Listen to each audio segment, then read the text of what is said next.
Hello, my name is Erin Park, and I'm the presenter of Chapter 11, The Columbia School.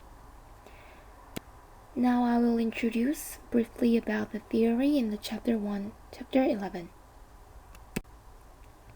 The Columbia School can be seen as a staging post in the development of mass communication and known for its pioneering work in studying the effects of mass communication. Within a few years, the Radio Research Project had been renamed as the Office of Radio Research, and in 1940 it was relocated to Columbia University in New York. During the 1940s, the growth of mass communication research in America has been deemed the second phase of media research, and it entrenched at that time. Now let me briefly introduce about Paul Felix Lazarsfeld, who is the founder of Columbia University. He is a psychologist and mathematician from Austria. He began research on the psychological effects of radio, and starting from this, he started to have great interest in communication research and theory. And finally, the two-step model or two-step flow idea emerged from a 1940 study which focused on how people made decisions about voting. Now here's the Columbia School's research characteristics. First, this research intensively researched about the effects of mass communication and interested in the power of media.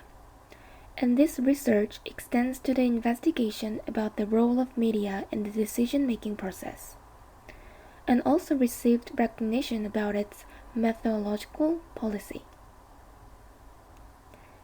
And next, the purpose of this research. This research strongly denied the first phase of media's idea that mass communication is passive, and it forces the concept and attitude to weak individuals.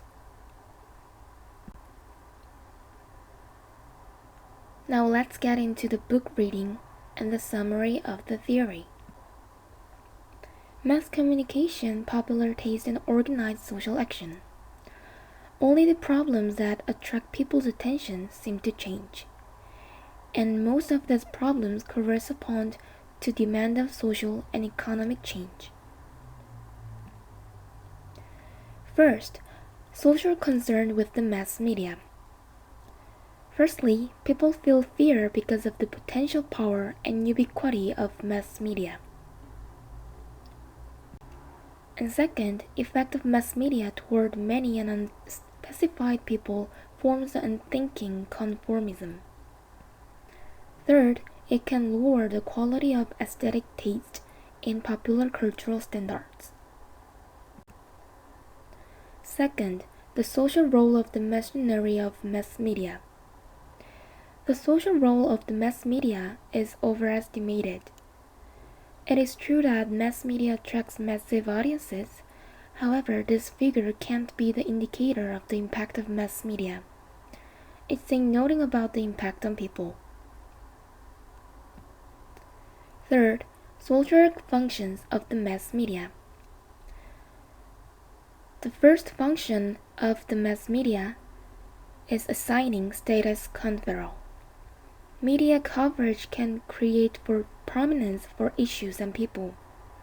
It justifies the status and enforces the power of a particular group or person.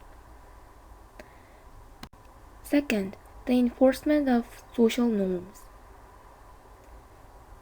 Mass media use public exposure to show deviation and invoke criticism to embarrass or spotlight the public, and by this, public will follow the norm without their preference. Finally, it can enforce the social norms. Third, narcotizing dysfunction. Exposure of massive amount of information can narcotize the public, and public becomes numb. Publics can't recognize that they are narcotized, so narcotizing dysfunction is an unplanned mechanism. Next, I will introduce the structure of ownership and operation. Social impact of media differs diversely depending on ownership and control system. And the first limitation of the structure of ownership and operation is social conformism. Second limitation is mass media's impact upon popular taste. In the past, only few people had the means to reach media, but now range of media's consumer had expanded a lot. And also medium of information moved radio and magazines to television and computer.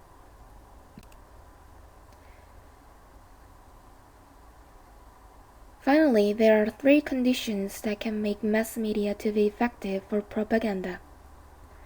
First, monopolization. Monopolization occurs when there is no opposition about value and policy in mass media, which means monopolization occurs when there is no counter-propaganda. Second, canalization. It is a phenomenon that when some particular action inevitably occurs because of the influence of inheritance. Therefore, propaganda is more effective when canalization is possible.